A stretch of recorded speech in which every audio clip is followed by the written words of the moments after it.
Muy buenas tardes. Un saludo especial en nombre de la doctora Gloria Estela López Jaramillo, presidente del Consejo Superior de la Judicatura, de los demás magistrados que integran la corporación. Asimismo, un saludo especial en nombre de la doctora Julieta Vega Vaca, directora encargada de la Escuela Judicial Rodrigo Lara Bonilla. Sean todos bienvenidos a esta conferencia virtual denominada Los derechos de la mujer en el derecho internacional y su influencia en Colombia, que hace parte del ciclo de capacitación en derechos humanos y derecho internacional humanitario, denominado Incidencias en el ordenamiento jurídico colombiano. A lo largo de los últimos tiempos, el derecho internacional de los derechos humanos ha brindado un marco de referencia vital y de mucha importancia, llegando a significar la igualdad de género, buscando, sea como sea, la aplicabilidad a nivel internacional y local. Sin embargo, aunque se han dado pasos para lograr la materialización de la equidad de género, el respeto a la dignidad humana y la protección de los derechos humanos de las mujeres, actualmente persiste la desigualdad en los distintos ámbitos de nuestra esfera social e incluso actualmente existen países que no han alcanzado la plena perspectiva de género. La conferencia de hoy tiene como propósito abordar una aproximación histórica de la protección de la mujer al reconocimiento de la igualdad de derechos entre mujeres y hombres y la violencia contra la mujer en el marco internacional de los derechos humanos. En esta oportunidad contamos nuevamente con la doctora Viviana Carolina Osorio Vera, abogada, especialista en investigación criminal de la Universidad Manuela Beltrán de Bucaramanga, con diplomado en contratación estatal y mecanismos alternativos de solución de conflictos y amigable composición, miembro activo de la Orden de la Abogacía Colombiana y actualmente se desempeña como docente universitaria y abogada litigante. Tan pronto termine la exposición, nuestra conferencista invitada el día de hoy dará respuesta a las preguntas que se formulen a través del chat de participación. Las inquietudes técnicas que resulten sobre registro, conexión y evaluación serán atendidas con muchísimo gusto por servidores de la Escuela Judicial. Doctora Viviana Carolina, es un gusto tenerla de nuevo con nosotros. Bienvenida, tiene el uso de la palabra. Muchas gracias, doctora Mónica Cuellar. Un saludo amplio para usted y un saludo extensivo también para la doctora Julieta Vega Vaca, directora encargada de la Escuela Judicial en este momento, a la doctora Gloria Estela López Jaramillo, presidente del Consejo Superior, y a todos los servidores y servidoras judiciales que en este momento se conectan a esta videoconferencia. El día de hoy nos ha correspondido un tema supremamente importante, como es los derechos de la mujer en el derecho internacional y la influencia que ha tenido en Colombia. Para efectos de hacer seguimiento a la explicación, compartiré la presentación en diapositivas con el fin de que tengan una clara guía al momento de la exposición. Mil gracias. A continuación, la presentación de los derechos de la mujer en el derecho internacional y su influencia en Colombia. Para adentrarnos un poco en el tema, es importante hacer una pequeña introducción de lo que ha sido y cómo se han promovido los derechos de la mujer a nivel internacional, ¿sí? De acuerdo al derecho internacional de los derechos humanos, se ha promovido la igualdad de género reconociendo los derechos de la mujer y la igualdad entre los sexos. En esa búsqueda de la erradicación de todas las formas de discriminación y en particular en el ámbito que tiene su origen en el sexo o género. Cuando hablamos del término erradicación en todas las formas posibles de discriminación de género, tenemos que primero identificar esas áreas y esos campos donde posiblemente se puede presentar la discriminación hacia la mujer. Donde se desarrolla esa posible discriminación son campos como las áreas sociales, familiares, económicas, educativas, laborales, políticas, ¿sí?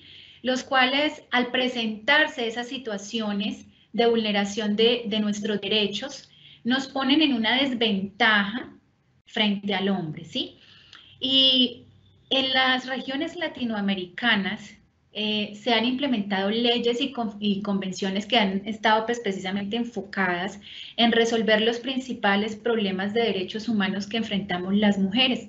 Sin embargo, a pesar de todo el esfuerzo que se ha adelantado por parte de las Naciones Unidas y por parte de los entes de derecho internacional con el fin de que se erradique en su totalidad toda esta discriminación y vulneración, sin embargo, existe una brecha amplia que no se ha podido sesgar, incluso en los países más desarrollados, y es ahí donde tenemos precisamente que entrar a analizar esos factores y empezar a buscar la forma de poder erradicarlos en su totalidad. Como les mencioné, esas áreas son áreas cotidianas de nuestra vida, en donde nos desempeñamos a diario como mujeres, ¿cierto? Entonces, en el tema de las áreas sociales encontramos que se identifica vulneración de derechos porque siempre hay como una marcación patriarcal en cuanto a que el hombre es aquel sobre el que recae de pronto cierta responsabilidad y en cuanto a que es él el que efectivamente debe llevar como las cargas precisamente del desarrollo social, ¿sí? De las áreas de desempeño en las esferas sociales. Sin embargo, ha sido una lucha bastante amplia por los grupos feministas y por los grupos de mujeres que se han enfocado precisamente en la lucha por buscar esa igualdad de derechos en el ámbito social, ¿sí? Además que esto no viene de épocas recientes, sino esto viene de época incluso de la prehistoria, donde efectivamente el hombre era el que tenía la responsabilidad de salir a cazar y buscar los alimentos para proveer a su familia. Y la mujer se quedaba cuidando pues a sus hijos y no podía pues desempeñar estas actividades o simplemente desempeñaba otras actividades que fueran de pronto un poco menos duras, por decirlo de esa manera.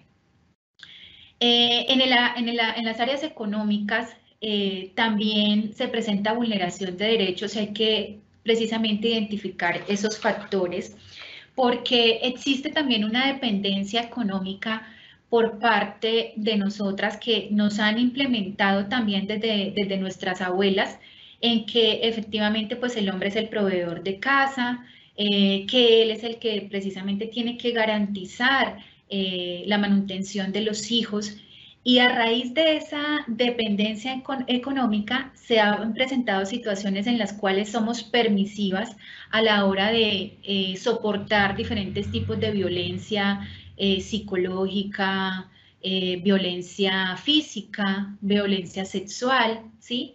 De pronto amparadas en esa premisa de que como estamos recibiendo una ayuda económica para la manutención nuestra y de nuestros hijos, entonces creemos que tenemos que soportar ese tipo de situaciones, ¿sí?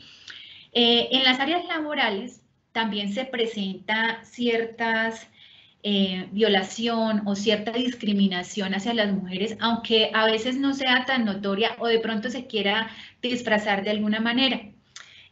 Porque siempre hay como esa diferenciación de que de pronto el hombre puede desarrollar ciertas actividades o que de pronto el hombre es el que puede adelantar negocios de amplia importancia ante diferentes entidades, ¿sí? Entonces empieza a abrirse como esa brecha de discriminación, aunque no sea tan notoria o aunque no la queramos ver de esa manera, ¿cierto?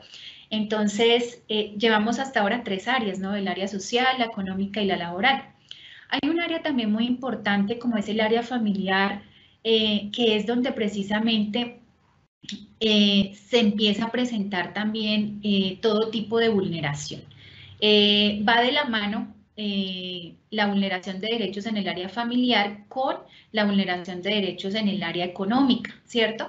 Porque precisamente empezamos a soportar ciertas agresiones por parte, bien sea de nuestros compañeros, esposos o de nuestras parejas, incluso a veces también por parte de nuestros hijos.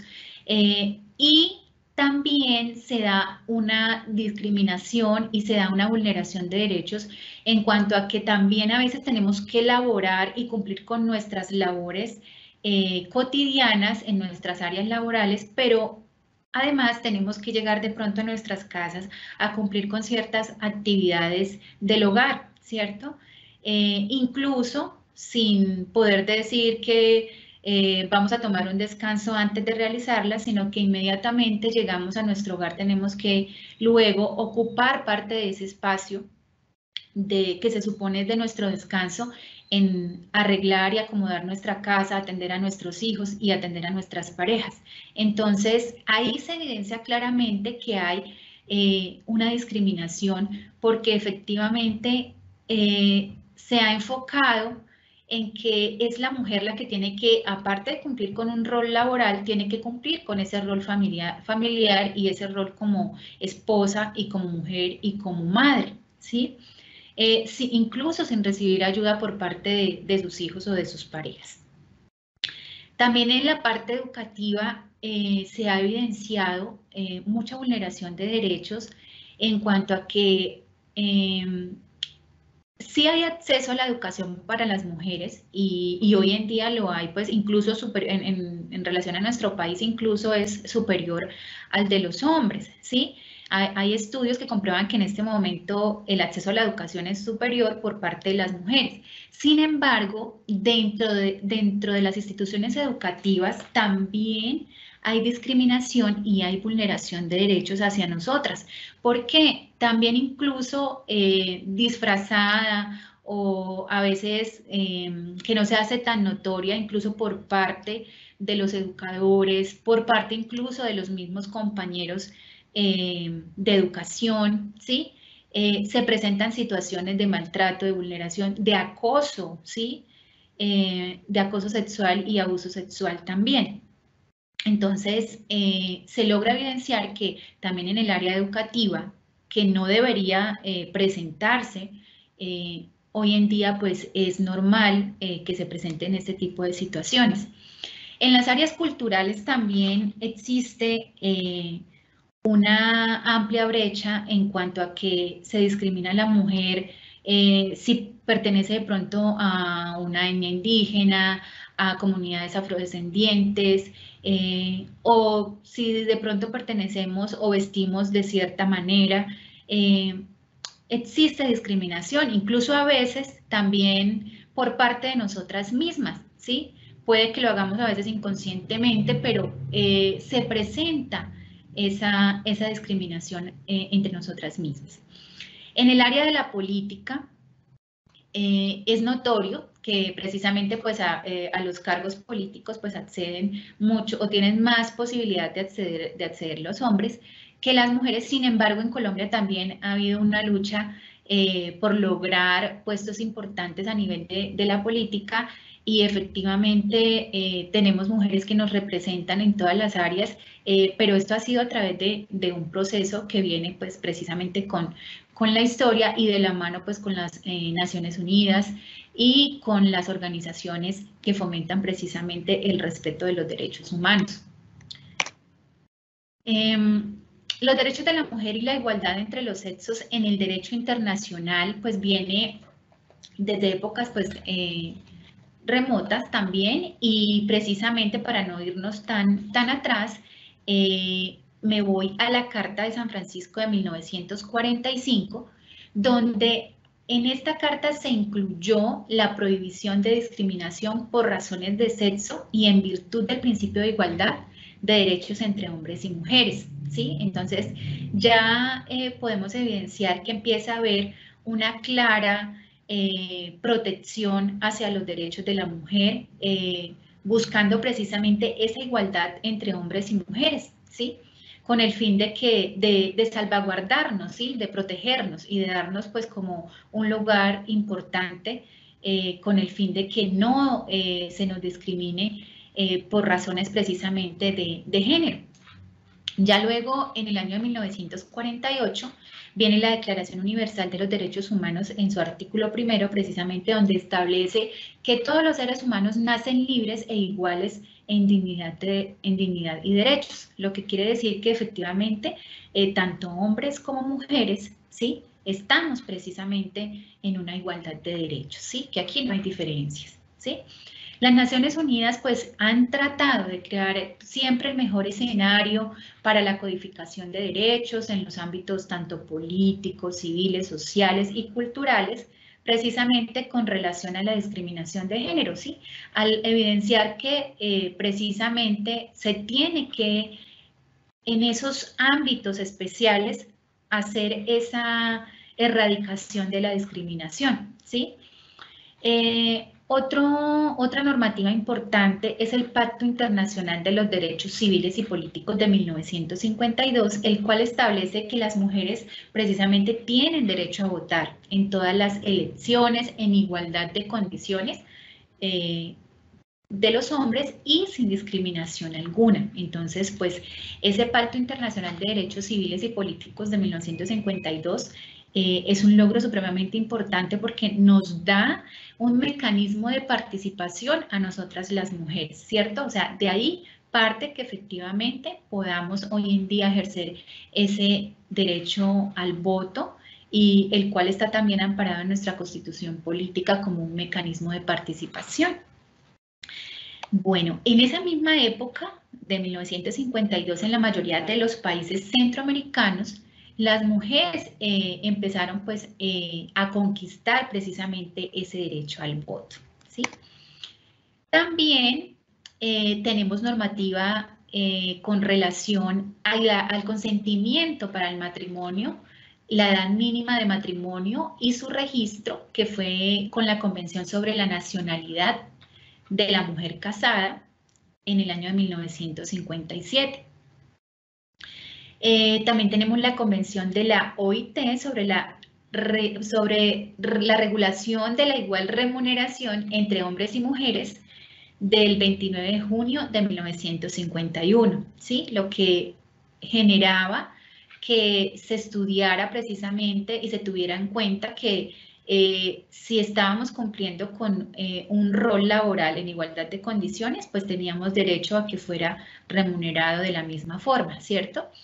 Tenemos también la Convención en materia de empleo y ocupación del 25 de junio de 1958, y hay que sumarle también a esta normativa la Convención relativa a la lucha contra la discriminación en el área de la enseñanza aprobada por la UNESCO, ¿sí? Entonces, son actuaciones supremamente importantes que se han adquirido dentro de ese marco de la protección de los derechos humanos de la mujer dentro del derecho internacional, que efectivamente Colombia ha ratificado todos estos tratados con el fin de implementar esa erradicación pues en todas las áreas que ya mencionamos. De igual manera, las Naciones Unidas, con la aprobación de la Convención sobre la Eliminación de todas formas de discriminación contra la mujer del año 1979, a pesar de que ya había pues como un avance notorio en varias áreas, de todas maneras había una preocupación latente por parte de las Naciones Unidas en cuanto a que no se había logrado erradicar y igual las mujeres seguían siendo objeto de graves discriminaciones, ¿sí? Y es más, hoy en día seguimos siendo objeto de graves discriminaciones, a pesar de que hemos evolucionado tanto ya pues como sociedad y lo que decíamos al principio de la conferencia, incluso hay países que a pesar de todos los esfuerzos que se han realizado y que han implementado diferentes políticas en este tema de la equidad de género, y aún así no se ha logrado erradicar porque precisamente en todas las áreas se sigue presentando, y puede que la queramos disfrazar o queramos disfrazar esa discriminación, pero de todas maneras es un poco complicado y difícil poder erradicar pues de una forma en su totalidad, pues todo el tema de la discriminación, ¿no? Por lo que es tan amplia y por lo que siempre estamos expuestas como a diferentes situaciones de vulneración. Bueno, la Conferencia Mundial de Derechos Humanos, también realizada en Viena de 1993, marcó precisamente un hito importante a la hora de reconocer los derechos humanos de las mujeres como parte inalienable, integral e indivisible de los derechos humanos universales. Aquí pues ya se avanzó a pasos agigantados, ya estábamos precisamente en el año 93, precisamente con ese reconocimiento que se le hacía a ese fenómeno de discriminación y violencia contra las mujeres en su condición de género, ¿sí? Ya precisamente se le daba una connotación de mucha más importancia y precisamente se le daba esa responsabilidad y tarea a los estados en cuanto a que tenían que asumir esa responsabilidad para poder erradicar como tal esa discriminación y esa vulneración de derechos, ¿sí? Y que independiente que esos actos fueran ejercidos también por particulares, era una responsabilidad de los estados velar porque precisamente se erradicara, o sea, tiene que asumirse por parte de los estados esa responsabilidad, ¿sí? Para que efectivamente se logren crear políticas y se logre trabajar en pro de ir disminuyéndola, ¿sí? Que si bien es cierto, pues se ha logrado varias cosas importantes, pero aún falta y en muchos aspectos. Tenemos también la Conferencia Internacional de Población y Desarrollo de 1994, donde también efectivamente se logra un reconocimiento importante a los derechos humanos de las mujeres, tanto a nivel mundial como a nivel también de las regiones centroamericanas. Y precisamente se destaca en 4 áreas importantes. Se destaca en el tema de la igualdad y equidad, se destaca el tema del empoderamiento de las mujeres, se destaca el tema también de los derechos reproductivos y la violencia contra la mujer, ¿sí? En cuanto al tema de la igualdad y equidad, pues precisamente bajo la premisa de ese principio de que todos somos iguales, tanto hombres como mujeres, y que tenemos los mismos derechos. En cuanto al empoderamiento de las mujeres, que precisamente seamos capaces de sobrellevar situaciones complicadas, ¿sí? A diario en nuestra vida, y que seamos capaces también de manejar situaciones a nivel social, a nivel político, a nivel laboral, porque efectivamente tenemos todas las capacidades, ¿cierto? Y en cuanto a los derechos reproductivos, a hacerlos un poco más sensibles a la hora de que se tiene que, bueno, el derecho reproductivo siempre está como ligado que a la maternidad, al dolor, ¿sí? Y al sufrimiento de nosotras de pronto como madres, y a la hora de tener en cuenta esos derechos reproductivos, la idea es hacerlos un poco más sensibles, ¿sí? Y de manera que podamos de alguna manera pues también decidir acerca de cómo queremos vivir esos derechos reproductivos y de cómo y de las decisiones de pronto a la hora, por ejemplo, a la hora de querer tener tanto un parto natural como tener una cesárea, ¿cierto? Entonces podemos tener esa decisión en cuanto a cómo vivir esos derechos reproductivos. En cuanto al tema de la violencia contra la mujer, efectivamente también se han creado políticas y normativas con el fin de hacerla también un poco más humana, teniendo en cuenta que a nivel de los países y en casi todos los países se viven conflictos armados internos, donde precisamente la mujer es una de las principales víctimas, que a pesar de que tiene que vivir una situación de conflicto armado, también su cuerpo se vuelve como un objeto dentro de ese conflicto, y tiene incluso que padecer también, niñas y mujeres tienen que padecer violencia sexual incluso.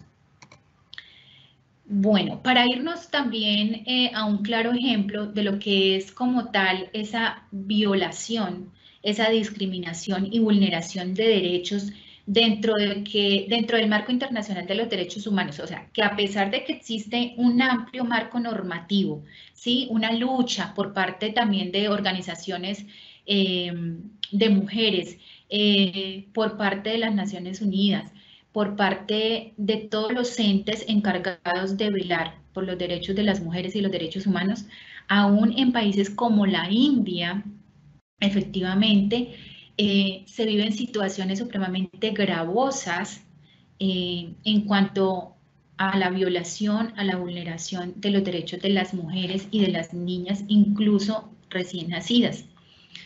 En la Declaración sobre la Eliminación de la Violencia contra la Mujer, tenemos el concepto definido de violencia y lo define de la siguiente manera. Dice que todo acto de violencia basado en la pertenencia al sexo femenino que tenga o pueda tener como resultado un daño o sufrimiento físico, sea sexual o psicológico para la mujer, incluso las amenazas de tales actos, la coacción o la privación arbitraria de la libertad, tanto si se producen en la vida pública como en la vida privada, ¿sí? Entonces, para la Declaración sobre la Eliminación de la Violencia, está claro que la violencia contra la mujer existe en todos esos aspectos que se describen ahí y que se resumen en ese concepto. Lograr que la violencia contra la mujer se haya tenido en cuenta en el marco de las violaciones de derechos humanos, precisamente pues eso representa un gran cambio porque anteriormente pues sí se había logrado que nos tuviesen en cuenta con todo el tema de otros derechos sociales, políticos y económicos, pero no se había logrado de pronto un cambio tan significativo como este de que precisamente se logre se logre regular el tema de la violencia contra la mujer, ¿sí? Que sea tenido en cuenta en las convenciones de derechos humanos, ¿sí?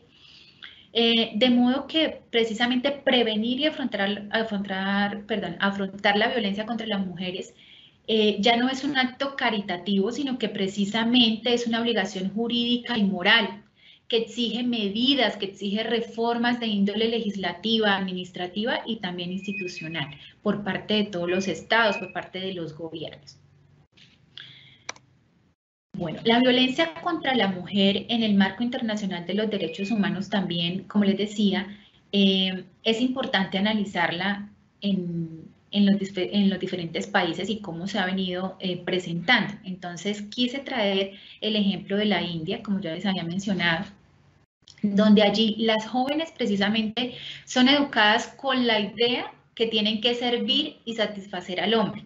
Por ejemplo, en las leyes de Manu, es un texto jurídico fundador de la tradición hindú del Dharma y ahí se puede leer claramente donde se especifica o se ordena que durante la infancia una mujer debe sumisión a su padre, o sea, debe estar sumisa a su padre inicialmente. Luego durante la juventud a su marido, ¿sí? Y cuando el marido ha fallecido, entonces le debe esa sumisión a sus hijos, ¿sí? O sea, la mujer nunca puede ser independiente. Y de acuerdo a esta premisa de este texto, la mujer no está hecha para ser libre, sino que va a estar siempre sometida a esa tradición, ¿sí? A esa tradición patriarcal y sexista. Bueno, considero que son prácticas precisamente tradicionalistas, ¿sí? Y van enfocados a vejámenes, ¿sí? Contra las niñas y contra la mujer, ¿sí? Precisamente que están amparadas en la religión y en las costumbres. En la India pues es muy normal ver el matrimonio infantil, incluso desde los 10 años de edad en las niñas, donde precisamente las familias lo que les preocupa es eso, tomar la decisión de casar a sus hijas muy pequeñas, porque consideran que efectivamente la mujer nace es simplemente para servir a sus esposos y a sus hijos. Sin embargo, esto trae unas consecuencias derivadas de esa decisión de entregar a sus familias, de entregar a sus hijas en matrimonio a tan temprana edad. Una de esas consecuencias pues es, bueno, ellos también tienen una costumbre que es el pago de la dote, ¿sí? Y esto genera también una serie de consecuencias graves para las niñas y las mujeres en cuanto a que si la dote no es suficiente, el pago de la dote no es suficiente, si la familia no tiene de pronto cómo pagar esa dote, ¿sí? Eso genera que incluso las familias de sus esposos les quemen la cara con ácidos, o sea, las quemen vivas prácticamente. O algunas las someten a torturas tan crueles que les causan la muerte, ¿sí? De acuerdo a varios estudios, una mujer en la India muere cada hora, ¿sí? Por el tema de la dote, ¿sí? Y posterior al año 2012 han muerto 8.233 mujeres a raíz precisamente de la violencia que se ha generado, que genera todo el tema de tanto del matrimonio infantil como de la dote. O sea que si bien es cierto son costumbres tradicionalistas de este país, pero no se ha, y a pesar de que hay normatividad que prohíbe precisamente esta violencia hacia las mujeres, igual no se logra una judicialización que sea pues claramente efectiva. Solamente se logra judicializar el 32% de los hombres que cometen este tipo de hechos delictivos en contra de sus parejas, de sus esposas, ¿sí? Y como les decía, incluso la misma familia de ese esposo puede ocasionarle esas torturas y esas violaciones tan graves a la mujer por el simple hecho de que la familia de la esposa no puede pagar esa dote o se demoran en pagarla, ¿sí? Ya toman esta decisión. Otra grave violación y vulneración a los derechos humanos de las mujeres en la India son los infanticidios. Los infanticidios son una figura clara de sometimiento de las mujeres y también va de la mano con el tema de la dote. ¿Por qué? Porque en el momento en que las familias empiezan a procrear hijos y nacen mujeres, entonces ya se les convierte en un problema. ¿Por qué? Porque ya tienen que empezar a pensar que tienen que darlas en matrimonio, aparte tienen que pagar la dote, y lo que deciden algunas familias es asesinar a esas bebés recién nacidas. Obligan a las madres a que les proporcionen veneno a estas bebecitas a la hora, pues ya cuando nacen, o incluso las obligan a quemarlas también con ácido. Y es una doble violencia porque las están obligando a la madre psicológicamente para que asesine a su hija, ¿cierto? Y además esa madre tiene que vivir con ese dolor de que tuvo que asesinar a su hija, pues obligada, ¿sí? Por esas circunstancias de la sociedad y de las mismas familias de sus esposos, ¿cierto? Eso se hace, esas prácticas se realizan pues como en las comunidades más pobres de las zonas de India, pero esto también se presenta en las familias más prestantes de la sociedad, donde se realiza la práctica de abortos motivada por el sexo del feto. Entonces, ¿cómo funciona esto? Cuando las nueras quedan pues en embarazo, las suegras llevan a las mujeres a que se hagan la primera, pues la ecografía para conocer el sexo del bebé y ahí pues toman la decisión. Si es niña, toman de una vez esa decisión de practicarles un aborto. ¿Y la decisión la toma quién? La suegra, la progenitora de ese esposo. O sea, la nuera en ese momento no puede tomar ningún tipo de decisión. Entonces, ahí hay una clara vulneración en todos los aspectos de los derechos humanos en contra de las mujeres. Y uno diría, pero hoy en día se sigue presentando ese tipo de situaciones y efectivamente, tal vez un poco disfrazada, un poco disimulada, pero efectivamente es claro toda esa vulneración de derechos a los cuales estamos sometidas las mujeres en todos los aspectos y en todas las partes del mundo, ¿sí? Como les decía desde el inicio, en muchos aspectos de nuestra vida diaria. Sin embargo, en la India pues hay normativa que prohíbe pues el aborto motivado por el sexo del feto. Sin embargo, pues esos abortos se hacen clandestinamente y obviamente en condiciones sanitarias deplorables, ¿sí? Sin ninguna pues garantía de salubridad para estas madres, y ya pues se convirtió como en un negocio, ¿no? Bueno, sin embargo, los movimientos feministas, los grupos por la lucha de la mujer en la India han logrado cambiar la mentalidad de muchas familias y reducir la violencia contra la mujer.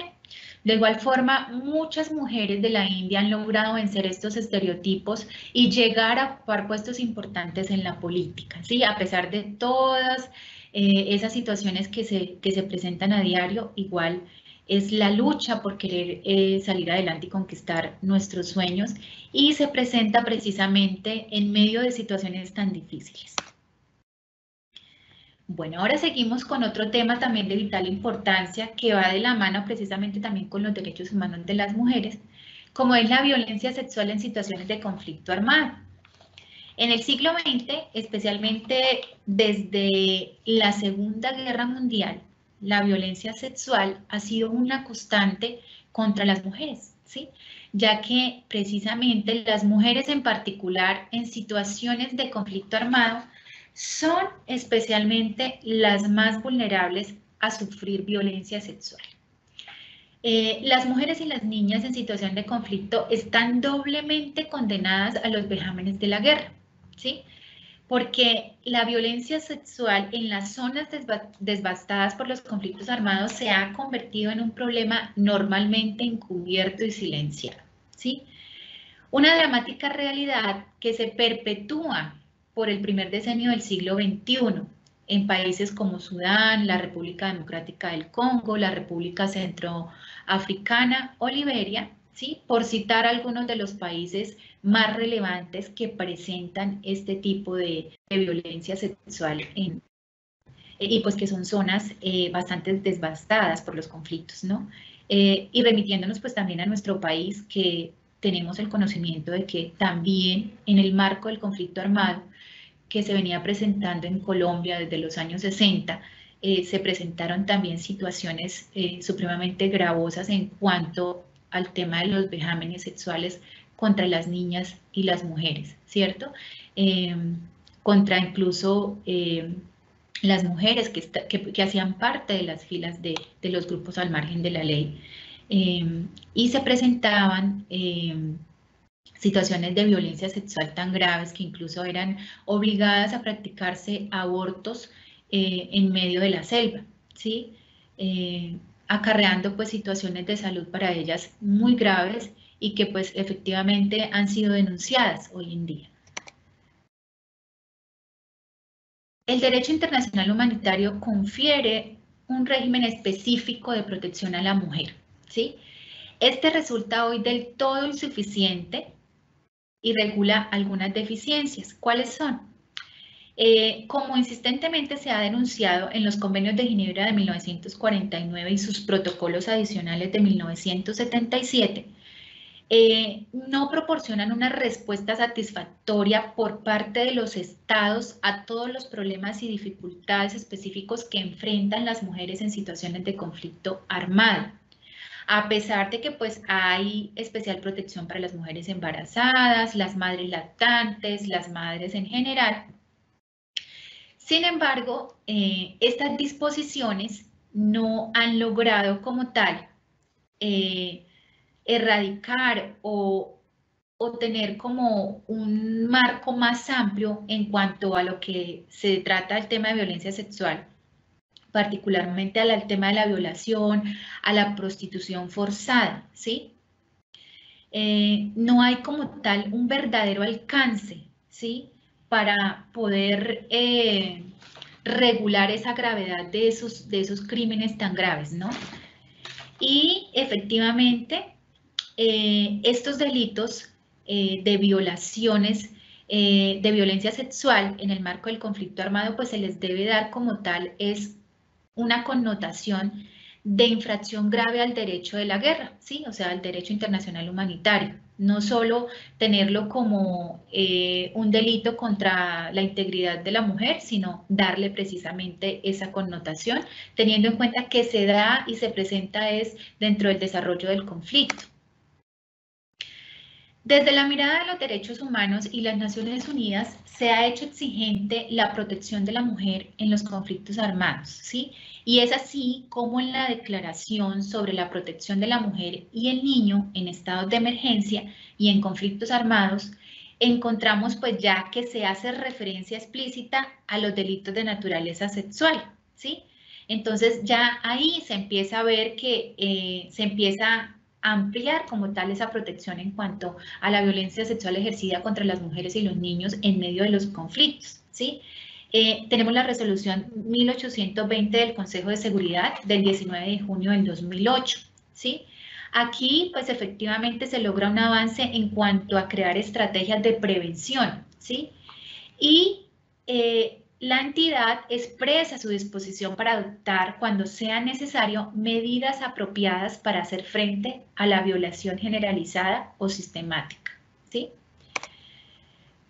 De acuerdo al concepto de la justicia penal internacional y de cómo también se ha querido abarcar en los últimos avances jurídicos desde el ámbito de la Corte Penal Internacional y el Estatuto de Roma de 1998, es importante señalar que ellos reconocen la violencia sexual no solo estrictamente como crimen de guerra y como crimen de lesa humanidad, sino que además, cuando concurren ciertos elementos, ¿sí?, que ya pues los vamos a mencionar, debe ser entendida como una práctica genocida, ¿sí?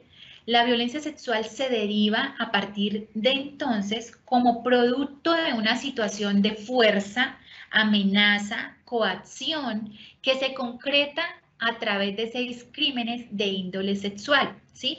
Entonces, no es solo que la violencia sexual como tal, no, porque si se está desarrollando dentro del marco de un conflicto armado, y aquí vemos cómo la justicia penal internacional, la Corte Penal Internacional, da este concepto y el Estatuto de Roma, que efectivamente esa violencia sexual debe ir enfocada y entendida precisamente como una práctica genocida y como un delito de lesa humanidad cuando reúne esas ciertas características, ¿cierto?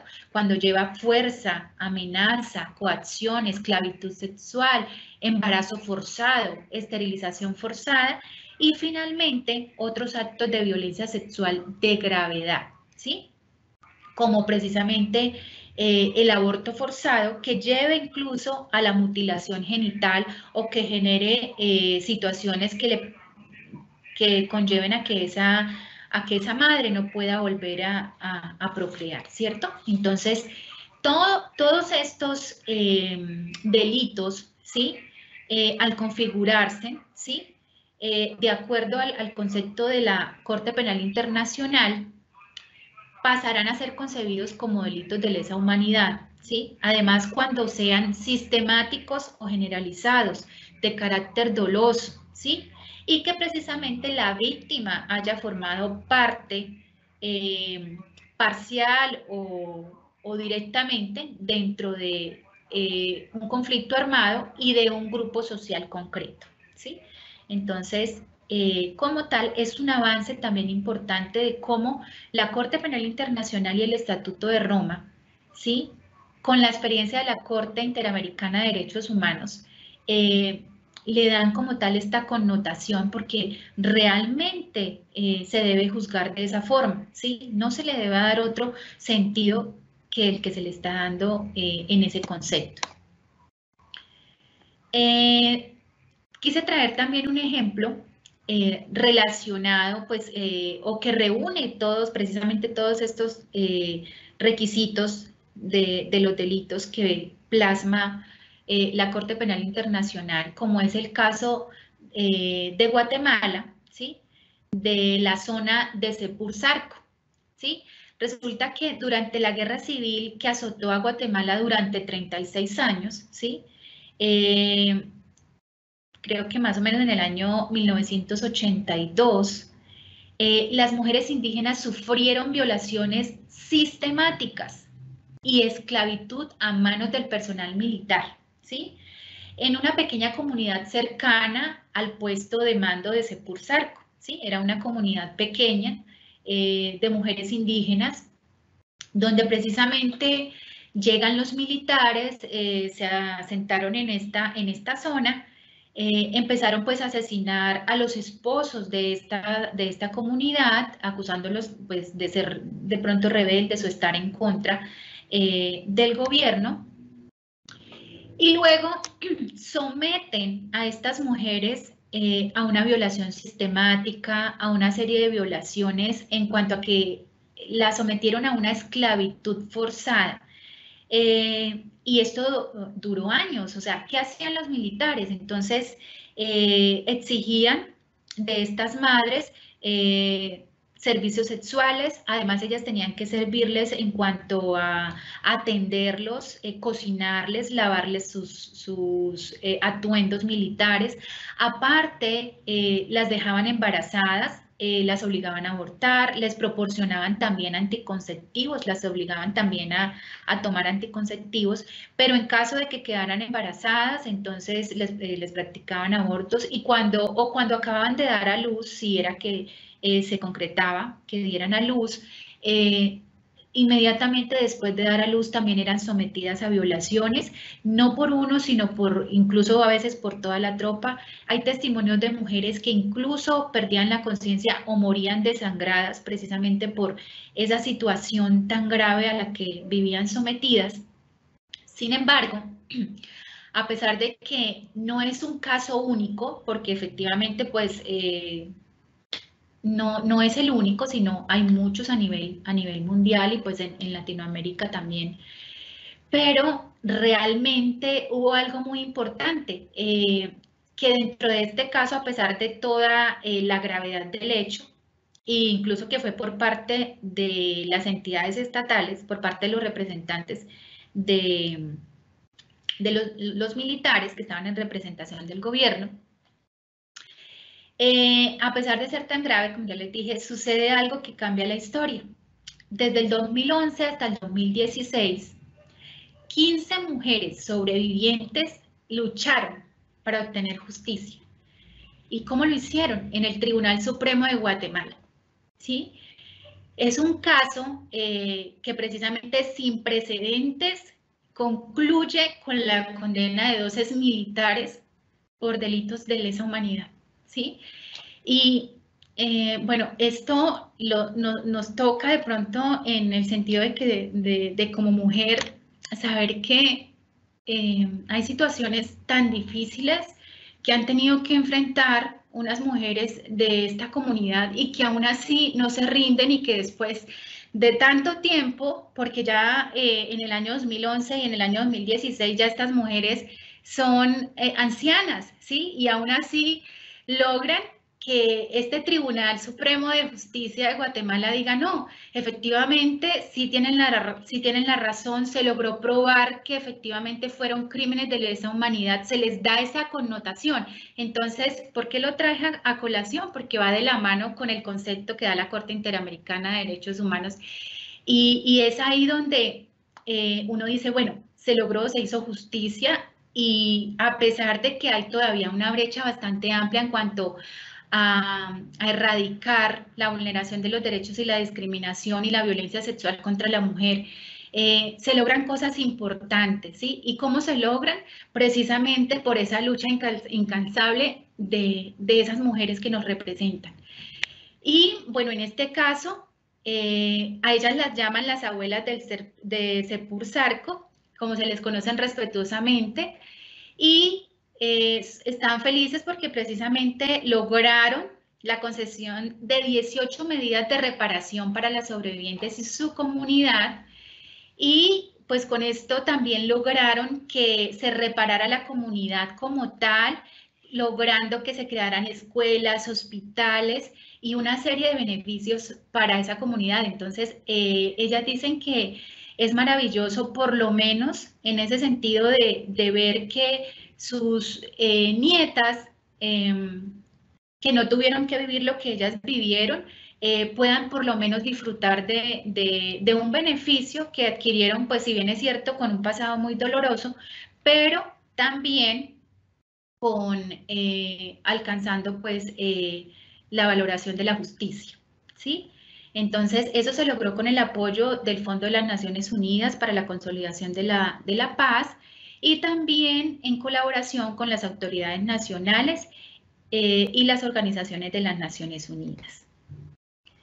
Bueno, la perspectiva de género en la normatividad internacional y su influencia en Colombia, ya pues para finalizar, se han alcanzado importantes conquistas en relación a la promoción de la igualdad de género y el empoderamiento de las mujeres. ¿Sí? En cuanto en Colombia, ha ratificado todos los tratados internacionales vigentes sobre derechos humanos, derechos de género, con el fin de garantizar los derechos humanos de las mujeres. Sin embargo, pues, como decimos desde el principio, han habido pues brechas y situaciones que aún no se logran erradicar, ¿sí? Porque aún efectivamente se presenta demasiada vulneración también en la parte de la violencia sexual en el marco del conflicto que se vive aún, porque aún vivimos en ciertas zonas de nuestro país conflicto armado y allí pues puede que se presente también estas situaciones de violencia sexual. Pero Colombia igual ha tratado precisamente a través de las políticas, a través de la ratificación de los tratados, lograr que de alguna manera pues se respeten nuestros derechos y pues no haya como tal una discriminación tan amplia, ¿sí? Sin embargo, lastimosamente pues en el tema del marco pues del paro que se vivió o que se vive aún en nuestro país, lastimosamente pues hubo vulneración de derechos y discriminación por parte de algunos entes del Estado. Sin embargo, la lucha sigue. Hay que procurar que también los entes estatales implementen desde la capacitación de todas las personas que tienen a su cargo, ¿sí? En este tema de género, ¿con el fin de qué? De poder ayudar en cualquier situación a aquellas mujeres que sean víctimas de violencia de género, ¿cierto? Entonces, la idea es que no solo dejarle pues esa responsabilidad al Estado como tal, sino que todas las entidades, ¿sí? Que son garantes de derechos fundamentales, precisamente, empezar como a crear esas políticas con el fin de preparar y de darle instrucción a todas las mujeres para que podamos acceder a una mejor protección de nuestros derechos fundamentales, ¿sí? Entonces, yo creo que es importante recalcar eso a la hora de continuar con la implementación de esas políticas públicas y evitar precisamente un manejo errado de pronto de los sistemas y mecanismos que existen. Y entonces sí hace falta, es como una adecuada educación en el tema, ¿sí? Igual pues la Consejería Presidencial para la Equidad de la Mujer en Colombia es pues la que está encargada como de todo el tema de la inclusión de género, ¿sí? Y de la equidad de género.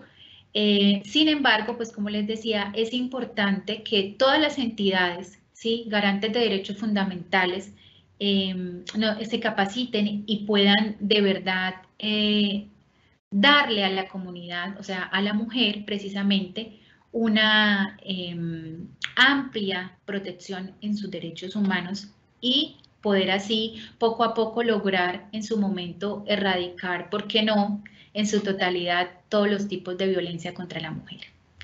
Bueno, muchas gracias.